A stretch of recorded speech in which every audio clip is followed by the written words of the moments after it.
गेल्या आठवड्यात बघा पुण्यामध्ये भयंकर पाणी आलं.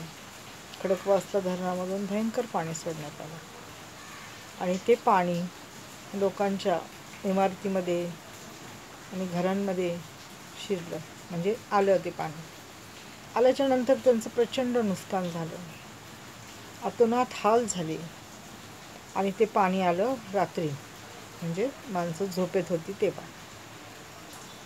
तर आता लोक देवाकडे एकच आक्रोश करत आहेत की आम्ही असं काय पाप केलं की तू आमच्या आयुष्यात हे दुःख आणले, हो की नाही.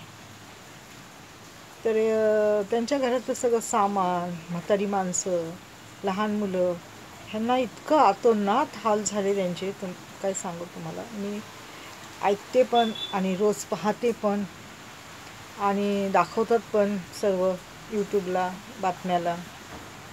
तर बघा, असं कोणाच्याच घरात होऊ नये. कारण घर म्हटलं की इतकं सामान असतं, बारीक सारीक सामान असतं. माणूस काय काय उचलणार आणि काय काय ठेवणार, हो की नाही. आता माझ्या घरात इतकं सामान आहे ना, तुम्हाला दाखवलं तर तुम्ही हसताल, म्हणताल काय आहे, कबाडखाना आहे की काय. काय करायचं, सहन करावं लागतं. होईल कधीतरी एक दिवस रिकामं. आणि मग असं असतं बघा. मग काय काय उचलणार, काय काय करणार, काय काय ठेवणार, कुठं ठेवणार. ठेवायला तर जागा पाहिजे का नाही. तर ते देवावर खूप नाराज आहे.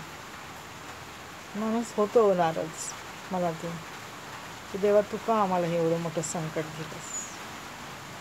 मी पण होते कधी कधी देवावर नाराज, मग परत बोलावंच लागतं देवाशी. धन्यवाद.